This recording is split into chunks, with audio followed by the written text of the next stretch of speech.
Friends, welcome to Alpha Academy. आज हम लोग इलेक्ट्रिसिटी का lecture number 2 electric charges and its property पढ़ेंगे। So electric charges and its property पढ़ने से पहले हम एक क्वेश्चन डिस्कस कर लेते हैं कि if a neutral body is made positively charged, is there any change in its mass? अगर कोई न्यूट्रल बॉडी पॉजिटिवली चार्ज करे तो उसके मास में कोई चेंज होगा? सो the answer is obviously yes. Why?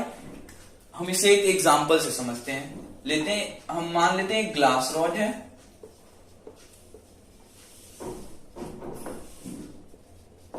और एक सिल्क है।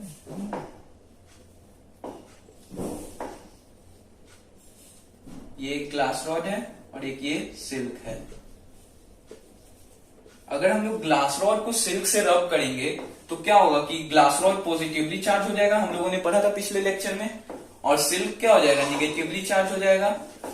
तो पॉजिटिवली चार्ज ग्लास रॉड कहने का क्या मतलब है कि ग्लास रॉड से कुछ इलेक्ट्रॉन ट्रांसफर हुए। हम मान लेते हैं कि 3 इलेक्ट्रॉन ट्रांसफर हुए, ग्लास रॉड से सिल्क में 3 इलेक्ट्रॉन ट्रांसफर हुए, तो ये पॉजिटिवली चार्ज बन गया, और सिल्क निगेटिवली, सिल्क ने 3 इलेक्ट्रॉन लिया तो सिल्क क्या बन गया, निगेटिवली चार्ज बन गया। तो ग्लास रॉड से जब 3 इलेक्ट्रॉन गया तो 3 इलेक्ट्रॉन का मास ग्लास रॉड से कम हो गया होगा, हम जानते हैं।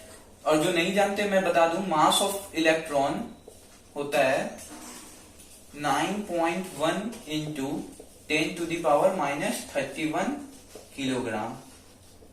सो एक मास का electron 9.1 into 10 to the power -31 kilogram होता है। तो इसमें से 3 इलेक्ट्रॉन ग्लास रॉड से सिल्क में गया तो ग्लास रॉड में 3 इलेक्ट्रॉन का मास कम हो गया होगा, और सिल्क में सिल्क ने 3 इलेक्ट्रॉन लिया तो सिल्क में 3 इलेक्ट्रॉन का मास ज्यादा हो गया होगा। भले ही ये मास बहुत निग्लिजिबल है, बहुत ज्यादा स्मॉल है, या तो निग्लिजिबल ही होता है, मतलब कोई फर्क नहीं होता है जनरल लाइफ में। देखिए आप 10 टू द पावर -31 केजी, ये बहुत बहुत बहुत 0.00000031 जीरो के बाद 1 किलोग्राम, इसका मास 1 इलेक्ट्रॉन की वजह से कम हो रहा है और इसका मास ज्यादा हो रहा है। तो इस पे 3 इलेक्ट्रॉन आने का कोई फर्क नहीं होगा, लेकिन बहुत स्मॉल है पर है, इसलिए हम लोग इसका आंसर यस लिखेंगे।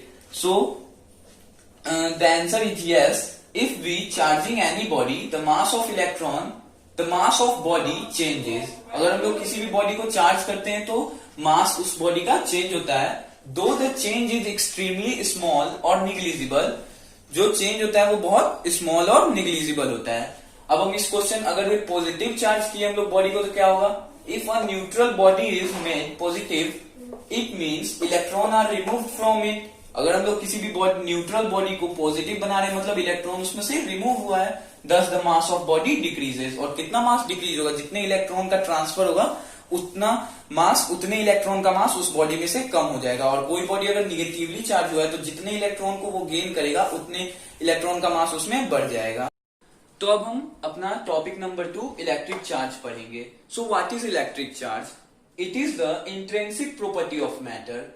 What is intrinsic property? Intrinsic property क्या होता है? तो इंट्रिंसिक प्रॉपर्टी किसी भी मैटर का वो प्रॉपर्टी होता है जिसके बारे में हम लोग फर्दर और डिटेल में नहीं पढ़ सकते। जैसे कि मास भी एक इंट्रिंसिक प्रॉपर्टी है। अगर हम बोलते हैं कि किसी भी ऑब्जेक्ट का मास है 2 kg या 5 kg, तो हम लोगों ने सिंपली बता दिया कि इस ऑब्जेक्ट का मास है 2 kg, बट मास क्या है, मास क्या है ये हम नहीं बोल सकते। बस इस ऑब्जेक्ट का मास है 2 kg या इस ऑब्जेक्ट का मास है 5 kg। इन डिटेल उसको अब हम मास क्या है ये अब उसके स्टडी नहीं कर सकते। It is a last property of matter. Mass एक लास्ट प्रॉपर्टी ऑफ मैटर है। Similarly electric charge is also intrinsic property of matter. हम लोग इसको और फर्दर, किसी भी बॉडी पे 2 कूलम चार्ज है तो 2 कूलम तो चार्ज है क्या, चार्ज क्या है, इससे हम लोग इन डिटेल अब नहीं पढ़ सकते। बस इस बॉडी पे 2 कूलम चार्ज है, बस इसको हम लोग डिटेल में नहीं पढ़ सकते, इसलिए ये लास्ट प्रॉपर्टी ऑफ मैटर है। इस कारण से ऐसे प्रॉपर्टी को इंट्रिंसिक प्रॉपर्टी बोला जाता है। So it is the intrinsic property of matter due to which electric and magnetic field is produce and experience.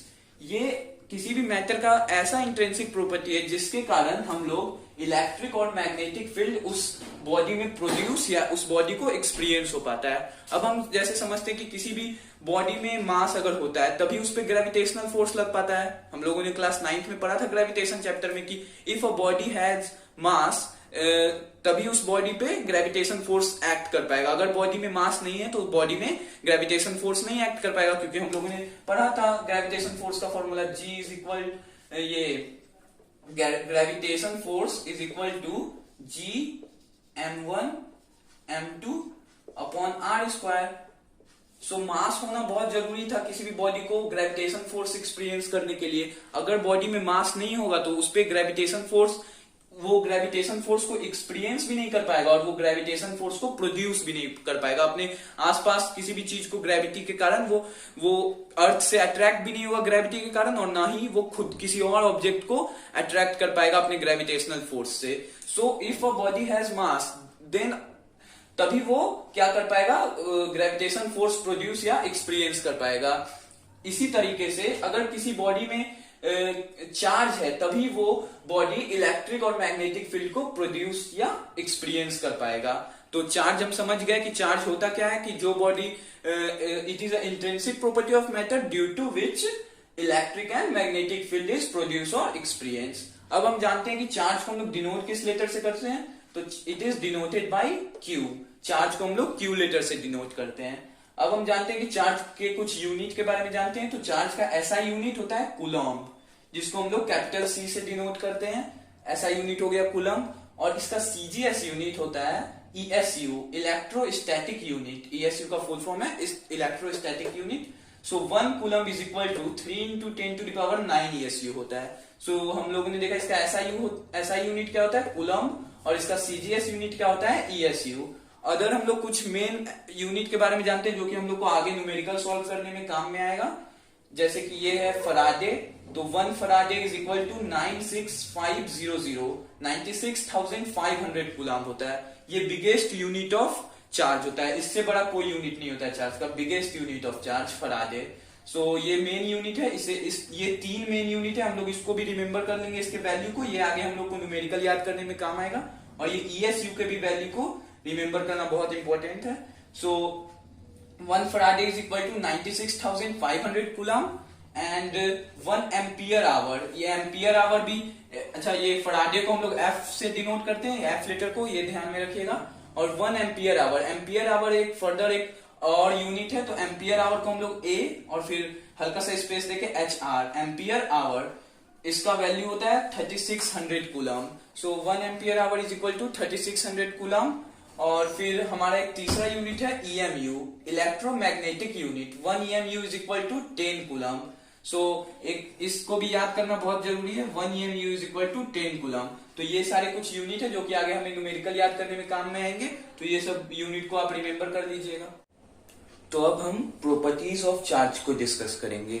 सो इसमें हम लोग 6 टाइप ऑफ प्रॉपर्टीज पढ़ेंगे चार्ज के। सो फर्स्ट प्रॉपर्टी है it is of 2 type, positive and negative. This is a very basic property. हम लोग जानते हैं कि चार्ज 2 टाइप का होता है, एक पॉजिटिव चार्ज और एक negative charge. Second property is it is a scalar quantity. So quantity 2 तरीके का होता है, एक फिजिकल क्वांटिटी, एक वेक्टर क्वांटिटी एंड एक स्केलर क्वांटिटी। सो ये स्केलर क्वांटिटी, वेक्टर क्वांटिटी हम लोगों ने 9th क्लास में भी पढ़ा था बहुत सारे, जैसे फोर्स वेक्टर क्वांटिटी है ये। उसके बाद हमारा वर्क डन जो था वो स्केलर क्वांटिटी था। तो हम लोगों ने स्केलर वेक्टर पढ़ चुका था। तो ये जो हमारा इलेक्ट्रिक चार्ज है वो एक स्केलर क्वांटिटी है। तीसरा हमारा पॉइंट है like charges repel each other while unlike charges attract each other. जो 2 लाइक चार्जेस होगा, जैसे पॉजिटिव या निगेटिव, वो एक दूसरे को रिपेल करेंगे। और जो अनलाइक चार्जेस होंगे, जैसे पॉजिटिव नेगेटिव या नेगेटिव पॉजिटिव, तो वो एक दूसरे को अट्रैक्ट करेंगे। यहाँ देखिए जैसे प्लस Q1 चार्ज है और एक प्लस Q2 चार्ज है। इसके मैग्नीट्यूड के बारे में नहीं, हम लोग कोई एक नॉर्मल चार्ज ले लिए, दोनों पॉजिटिव चार्ज है, प्लस Q1 प्लस Q2। तो ये Q2 इस पे इधर की तरफ फोर्स लगाएगा, इसको पुश करेगा, इस अपोजिट डायरेक्शन में रिपेल करेगा। और ये Q1 इस पे इधर की डायरेक्शन में फोर्स लगाएगा, इसको रिपेल करेगा। ये दोनों का फोर्स का मैग्नीट्यूड सेम होता है। ये सब हम लोग कूलम्ब्स लॉ में डिस्कस करेंगे कि ये फोर्स कितने मैग्नीट्यूड से लगाएगा। ये Q2 चार्ज अगर 5 कूलम्ब है और ये 2 कूलम्ब है, तो ये इसको कितने फोर्स से रिपेल करेगा, ये इसको कितने फोर्स से रिपेल करेगा, ये हम लोग अगले लेक्चर कूलम्ब्स लॉ में पढ़ेंगे। लेकिन यहाँ पे हम लोग सिंपली जान लेते हैं कि पॉजिटिव एक दूसरे को रिपेल करेंगे और निगेटिव भी ये सेम सिमिलर चार्ज है तो एक दूसरे को रिपेल करेंगे। Q2 इसको इधर की तरफ रिपेल करेगा अपोजिट डायरेक्शन में, Q1 इसको इधर की तरफ। ये क्या हो रहा है, रिपल्सन हो रहा है। ये इसके मैग्नीट्यूड के बारे में हम लोग अगले लेक्चर में डिस्कस करेंगे। और अभी ये जान लेते हैं कि ये दोनों कोई भी 2 चार्ज एक दूसरे को सेम मैग्नीट्यूड, बस अपोजिट इन डायरेक्शन, ये इसको इस डायरेक्शन में रिपेल कर रहा है, ये इसको इस डायरेक्शन में, दोनों के फोर्स का मैग्नीट्यूड सेम होगा कि ये भी इसको सेम फोर्स से रिपेल कर रहा होगा और ये भी इसको सेम फोर्स से रिपेल कर रहा होगा। ये सब हम लोग डिटेल पढ़ेंगे कूलम्ब्स लॉ में। फिर हमारा अगर ये पॉजिटिव चार्ज है और ये निगेटिव चार्ज है, तो दो अनलाइक चार्ज है, तो Q1 इसे इधर की तरफ अट्रैक्ट करेगा और Q1 को इधर की तरफ अट्रैक्ट करेगा अपने डायरेक्शन में, और Q1 Q2 को अपनी तरफ अट्रैक्ट करेगा। तो इस दोनों में अट्रैक्शन होगा, और ये माइनस Q1 है, ये प्लस Q2 है, तो माइनस Q1 ये प्लस Q2 को अपनी तरफ अट्रैक्ट करेगा और ये प्लस Q2 माइनस Q1 को अपनी तरफ अट्रैक्ट करेगा। So like charges repel while unlike charges attract each other. तो अब हम फोर्थ प्रॉपर्टी ऑफ चार्ज देखते हैं, additivity of charge. Additivity of charge क्या है? The net charge of a system is algebraic sum of all the charges taken with its sign। जो भी किसी भी एक सिस्टम में बहुत सारे चार्ज प्रेजेंट है, कोई 2 कूलम, 3 कूलम, -1 कूलम, -2 कूलम, तो उस सिस्टम का अगर हम लोग नेट चार्ज निकालने को बोला जाए तो उस सिस्टम का नेट चार्ज क्या होगा? अल्जेब्रिक सम, जो सिंपल सम होता है, algebraic sum of all the charges, जितने भी चार्ज उस सिस्टम में प्रेजेंट है उस सबका सम टेकन विथ इट साइन। जो चार्ज पॉजिटिव है उसे पॉजिटिव लेंगे और जो चार्ज निगेटिव है उसे निगेटिव लेंगे, तो वो उस सिस्टम का नेट चार्ज हो जाएगा। एक एग्जांपल देखिए, जैसे कि एक सिस्टम है,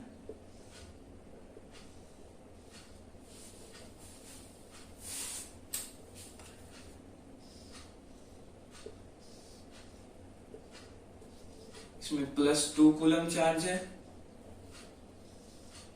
-3 कूलम चार्ज है एंड +4 कूलम चार्ज है।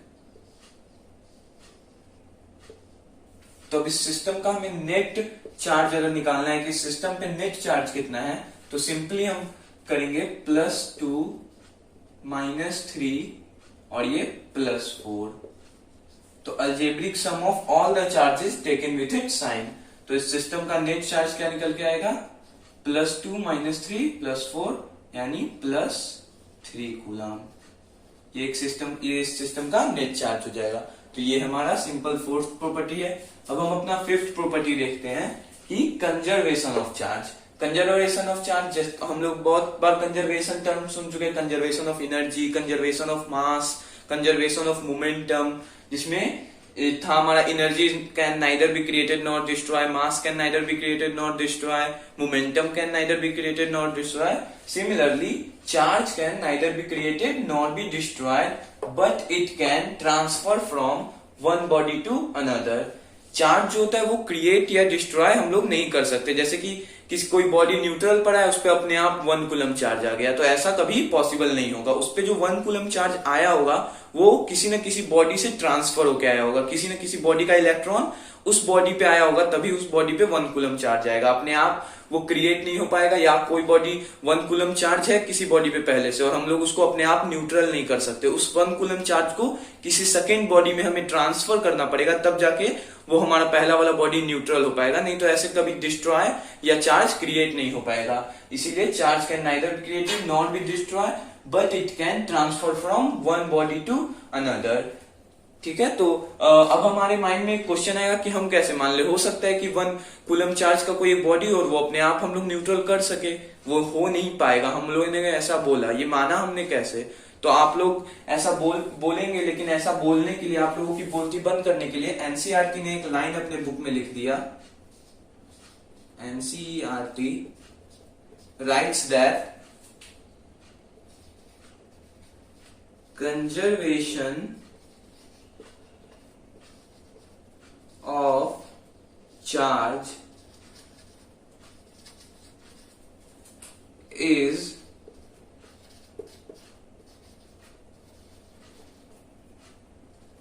experimentally found to be true। NCERT में साफ साफ अक्षरों में ये बड़ा सा लिखा है कि conservation of charge is experimentally found to be true.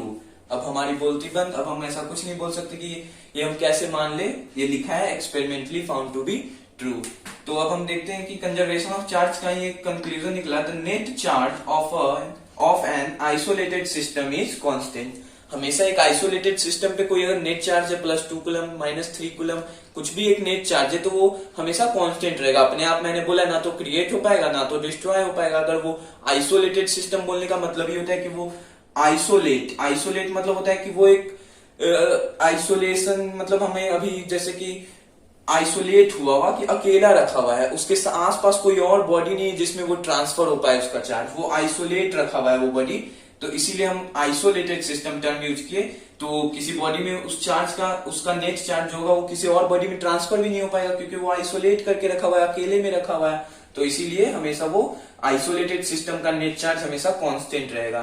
तो इस पे हम एक क्वेश्चन करके देखते हैं। मान लेते हैं कि एक सिस्टम है, इस पे कुछ चार्ज है जैसे +1 कूलम, -5 कूलम और एक चार्ज है +6 कूलम। ठीक है, अब हम क्या किए कि ये डब्बे में ये 3 चार्ज रखा है। अब इस डब्बे को हम लोगों ने सेक किया, जोर जोर से सेक किया। तो क्या होगा कि सेक करने के बाद इसका कुछ चार्ज इसमें ट्रांसफर हो जाएगा, इसका कुछ चार्ज इसमें ट्रांसफर हो जाएगा। तो बाद में हमें जो रिजल्टेंट देखने को मिला after सेकिंग we found that the first charge which containing 1 coulomb is turned into 2 coulomb +2 coulomb.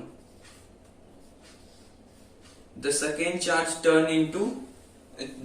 charge from 5 coulomb turned into +6 coulomb. So we have to find that what is the value of third charge। हमें third charge की value find करनी है। तो हम लोगों ने बोला कि हम लोगों ने पढ़ा यहाँ the net charge of an isolated system is constant. So ये एक आइसोलेटेड सिस्टम है, इसका जो हमारा नेट चार्ज निकलेगा आफ्टर सेकिंग भी हम इसका नेट चार्ज और इसका नेट चार्ज क्या होना चाहिए, इक्वल होना चाहिए। ये क्वेश्चन मार्क है। तो इसका net charge is equal to इसका नेट चार्ज होना चाहिए। तो हमें क्या निकालना है, थर्ड चार्ज इसका निकालना है। तो हम करेंगे फर्स्ट का Q1 प्लस Q2, इसका अगर हम सॉल्यूशन लिखे तो Q1 plus Q2 plus Q3 is equal to Q1 dash plus Q2 dash plus Q3 dash. So Q1 plus Q2 plus Q3 is equal to Q1 dash plus Q2 dash plus Q3 dash. तो Q1 की value है +1 coulomb, -5 coulomb, Q2 है हमारा -5 coulomb और +6 is equal to हमारा होना चाहिए +2 +6 and +Q3 dash. हमें निकालना है Q3 डैश की वैल्यू। तो हम क्या करेंगे, सारे को एक साइड ले आएंगे। तो ये हो जाएगा 7 - 5 2 और ये 6 + 2 8। तो ये इधर आ जाएगा -8 is equal to Q3 dash. तो हमारा Q3 डैश की वैल्यू क्या हो जाएगी, -6। तो हमारी Q3 डैश की वैल्यू हो जाएगी Q3 dash is equal to -6 coulomb. तो हम लोगों ने इजिली निकाल लिया Q3 डैश की वैल्यू -6 कूलम। इसकी नेट चार्ज, इसका net charge is equal to इसका नेट चार्ज होगा। तो अब हम लास्ट प्रॉपर्टी जो कि है क्वांटाइजेशन ऑफ चार्ज, ये पढ़ेंगे। ये लास्ट प्रॉपर्टी ऑफ चार्ज है, 6th property. So what is mean by quantize. Quantize मतलब होता है available in fixed amount. Anything which is available in fixed amount is in quantize form. जैसे कि हम लोग कभी भी कॉपी खरीदने जाते हैं तो हम लोग या तो एक कॉपी खरीदते हैं या तो 2 कॉपी खरीदते हैं, कभी भी 1.5 कॉपी नहीं खरीदते हैं। कभी भी हम लोग जैसे पेन खरीदने जाते हैं या मार्कर खरीदने जाते हैं तो हम लोग 1 मार्कर खरीदते हैं या 2 मार्कर खरीदते हैं या 3 मार्कर खरीदते हैं, लेकिन 1.5 मार्कर नहीं खरीदते। इसलिए ये मार्कर भी क्या है, क्वांटाइज फॉर्म में है। कि या तो 1 खरीद सकते, 1 के बाद खरीदना है तो सिर्फ 2 खरीदेंगे, 2 के बाद खरीदना है तो 3 मार्कर खरीदना पड़ेगा। तो इसीलिए अवेलेबल इन फिक्स्ड अमाउंट है। ये नहीं कि जैसे कि हम लोग चावल खरीदना हुआ तो हम लोग 200 ग्राम भी खरीद सकते हैं, 201 ग्राम भी खरीद सकते हैं, 250 ग्राम भी खरीद सकते हैं, 1 केजी भी खरीद सकते हैं। तो ये क्वांटाइज फॉर्म में नहीं है, चावल, आटा, ये सब हमारा क्वांटाइज फॉर्म में नहीं है कि फिक्स्ड अमाउंट में अवेलेबल नहीं है। हम लोग किसी भी अमाउंट में इसे खरीद सकते हैं मेजर करके, लेकिन हमारा जो पेन, मार्कर, बोर्ड, ये सब क्या है, क्वांटाइज फॉर्म में है। सिमिलरली चार्ज भी क्या होता है, क्वांटाइज फॉर्म में होता है कि किसी कुछ फिक्स्ड अमाउंट ऑफ चार्ज है वही सिर्फ एग्जिस्ट कर सकते हैं, सभी चार्ज एग्जिस्ट नहीं कर सकते हैं। जैसे कि हम लोग देखते हैं कि जो स्मॉलेस्ट चार्ज एग्जिस्ट कर सकता है, the smallest charge that can exist independently is charge on electron. जो इलेक्ट्रॉन पे चार्ज होता है वो स्मॉलेस्ट चार्ज होता है जो कि एग्जिस्ट कर सकता है इंडिपेंडेंटली। तो चार्ज ऑन इलेक्ट्रॉन कितना होता है, 1.6 इंटू 10⁻⁻⁻19 कूलम, जिसे हम लोग फंडामेंटल चार्ज भी कहते हैं। सो चार्ज ऑन इलेक्ट्रॉन कितना है, 1.6 इंटू 10⁻⁻19 कूलम। और किसी भी बॉडी पे चार्ज कब आता है, या तो उसमें इलेक्ट्रॉन का गेन हो तो उसमें क्या आएगा, निगेटिव चार्ज, या तो उसमें से इलेक्ट्रॉन का लॉस हो तो क्या होगा, पॉजिटिव चार्ज। तो अगर कोई एक बॉडी है, उसमें से एक इलेक्ट्रॉन निकला, एक इलेक्ट्रॉन का लॉस हुआ, तो उस पर चार्ज कितना आएगा। हम लोगों ने पढ़ा है कि एक इलेक्ट्रॉन का चार्ज होता है 1.6 इंटू 10⁻⁻19 कूलम। तो अगर एक बॉडी में से 1 इलेक्ट्रॉन को हम लोग निकाल लेते हैं तो इस पे 1 इलेक्ट्रॉन का पॉजिटिव चार्ज आ जाएगा। तो इस पे कितना चार्ज आ जाएगा, 1.6 इंटू 10⁻⁻19 कूलम। अगर हम लोग इस बॉडी में से 2 इलेक्ट्रॉन निकाल लेते हैं, इस बॉडी में से 2 इलेक्ट्रॉन निकालते हैं तो इस बॉडी पे कितना चार्ज आएगा, प्लस का 2 इलेक्ट्रॉन के पॉजिटिव चार्ज आ जाएगा। तो 2 इलेक्ट्रॉन का पॉजिटिव चार्ज क्या होगा, 2 इंटू दिस, तो 2 इंटू दिस कितना होगा, 3.2 इंटू 10⁻⁻19 कूलम। तो अब पहला चार्ज क्या एग्जिस्ट कर पाया, 1.6 इंटू 10⁻⁻19 कूलम। उसके बाद हम लोग, उसके बाद जो सबसे उसका नेक्स्ट जो चार्ज होगा जो कि 3.2 इंटू 10⁻⁻19 कूलम एग्जिस्ट कर पाएगा। और इसके बीच का चार्ज जो होगा, जैसे कि 1.7 इंटू 10⁻⁻19 कूलम, 1.8, 2.0, 2.1, ये सब एग्जिस्ट नहीं कर सकता है। ये सब चार्ज हम लोग, अगर हम लोगों से क्वेश्चन पूछा जाए कि 2.2 इंटू 10⁻⁻19 कूलम चार्ज एग्जिस्ट कर सकता है, तो हम लोग जानते हैं कि 1.6 के बाद डायरेक्ट 3.2 एग्जिस्ट कर सकता है। 1 इलेक्ट्रॉन के बाद सीधा 2 इलेक्ट्रॉन ट्रांसफर हो सकता है, 1.5 नहीं हो सकता है, हाफ नहीं हो सकता है। इस कारण से इसके बाद सीधा ये एग्जिस्ट करेगा, इसके बीच का चार्ज एग्जिस्ट नहीं करेगा। तो हम लोगों ने क्या देखा कि जो चार्ज होगा वो हमेशा किसी फिक्स्ड अमाउंट में ही अवेलेबल होगा। सो हम लोग इस सेकेंड स्टेटमेंट पढ़ते हैं, charge always exist in integral multiple of fundamental charge. हम लोगों ने देखा कि चार्ज हमेशा integral multiple of fundamental charge. Fundamental charge क्या है, जो कि चार्ज ऑन इलेक्ट्रॉन है। तो अगर एक इलेक्ट्रॉन का ट्रांसफर हुआ तो एक इलेक्ट्रॉन का चार्ज आएगा, 2 इलेक्ट्रॉन का हुआ या तो गेन या तो लॉस, अभी पॉजिटिव नेगेटिव से मतलब नहीं है। 2 इलेक्ट्रॉन का हुआ, 10 इलेक्ट्रॉन का हुआ तो 10 इलेक्ट्रॉन का चार्ज आएगा। तो क्या होगा, integral multiple of fundamental charge. Any charge that can exist is the integral multiple of fundamental charge. किसी भी बॉडी पे अगर कोई चार्ज होगा तो वो उसमें कुछ ना कुछ इलेक्ट्रॉन ट्रांसफर होने के कारण आया होगा। अगर उसमें x इलेक्ट्रॉन ट्रांसफर हुआ है तो उस बॉडी पे ओवरऑल चार्ज कितना होगा, x into charge on electron. अगर उसमें से निकला है, अगर वो लूज किया है तो उस पर plus x into charge on electron आएगा। अगर उसने क्या किया है कि इलेक्ट्रॉन गेन किया है, x इलेक्ट्रॉन गेन किया है, तो उस पर minus x into charge on electron आएगा। तो इससे, इस स्टेटमेंट से हमें एक फॉर्मूला मिलता है, Q is equal two plus minus NE। यहाँ पे N क्या है, नंबर ऑफ इलेक्ट्रॉन ट्रांसफर। अगर नंबर ऑफ इलेक्ट्रॉन ट्रांसफर अगर गेन होगा तो माइनस साइन आएगा, और अगर लॉस होगा तो पॉजिटिव साइन आएगा। और यहाँ पे E क्या है, चार्ज ऑन इलेक्ट्रॉन। यहाँ पे हम लोग देखें where n belongs to integer, यहाँ पे n हमेशा इंटीजर होगा, 1, 2, 3, 4 या -1, -2, -3, -4, यही हम इंटीजर वैल्यू लेंगे। और ये Q क्या है, किसी भी बॉडी जो कि कोई भी चार्ज जो कि एग्जिस्ट कर सकता है। तो अब हम क्वांटाइजेशन ऑफ चार्ज से एक और भी चीज निकाल सकते हैं कि जैसे 1 कूलम चार्ज जो होता है, 1 coulomb charge contain how much electron. 1 coulomb charge जो किसी भी बॉडी पे आया होगा तो उसमें भी कुछ ना कुछ इलेक्ट्रॉन का ट्रांसफर हुआ होगा, तो उस बॉडी पे 1 कूलम चार्ज आएगा। हम इसे प्लस ले लेते हैं। Plus 1 coulomb charge contain how much electron.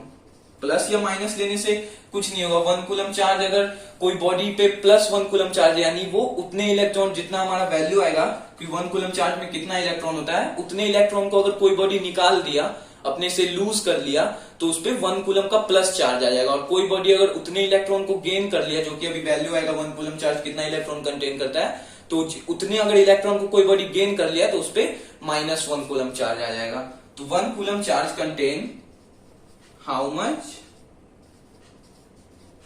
Electron. ये हमारा एक क्वेश्चन है, तो हम इसे कैलकुलेट करते हैं। यहां पे करते हैं। हम लोगों ने एक फॉर्मूला पढ़ा है, Q is equal to NE। हम लोगों ने देखा Q is equal to NE, जहां पे Q क्या है, जो कि चार्ज एग्जिस्ट कर रहा है। तो चार्ज यहाँ पे कितना है, 1 कूलम। और यहाँ पे हमें N निकालना है कि कितने इलेक्ट्रॉन कंटेन करेंगे। 1 कूलम कितना इलेक्ट्रॉन कंटेन करेगा, तो N हमें कैलकुलेट करना है। और चार्ज ऑन इलेक्ट्रॉन हमें दिया हुआ है, हम जानते हैं कितना होता है, 1.6 into 10 to the power -19। So 1.6 into 10 to the power -19, ये हमारा इक्वेशन बना। तो यहां से अगर हमें N निकालना है, तो N इज इक्वल टू होगा 1/1.6 इंटू 10 टू द पावर -19। तो यहां से N का वैल्यू आ जाएगा। अगर इसमें फर्दर आगे बढ़े तो ये 10 टू द पावर -19 ऊपर जाएगा, तो 10 टू द पावर +19 हो जाएगा। तो हम इसे 10 टू द पावर +19 को 10 इंटू 10 टू द पावर 18 लिख सकते हैं। और यहाँ 1.6 नीचे डिवाइड में 1.6 बच जाएगा। तो इससे हमें वैल्यू आएगा, अगर हम लोग 10 से 1.6 को डिवाइड करेंगे तो हमें आएगा 6.25 इंटू 10 टू दी पावर 18, यानी 625,000,000, 625 के बाद 16 जीरो, मतलब इतना इलेक्ट्रॉन 1 कूलम चार्ज अगर किसी बॉडी पे है तो उसमें 6.25 into 10 to the power 18 electron का ट्रांसफर हुआ है। इसको हम लोग approximately 6 into 10 to the power 18 भी लिख सकते हैं। So 1 coulomb charge contain 6 into 10 to the power 18 electron. So अब हम लोगों ने देख लिया, क्वांटाइजेशन ऑफ चार्ज भी हम लोग पढ़ लिए। अब हम अपने नेक्स्ट लेक्चर में कूलम्स लॉ के बारे में पढ़ेंगे। So till then bye bye.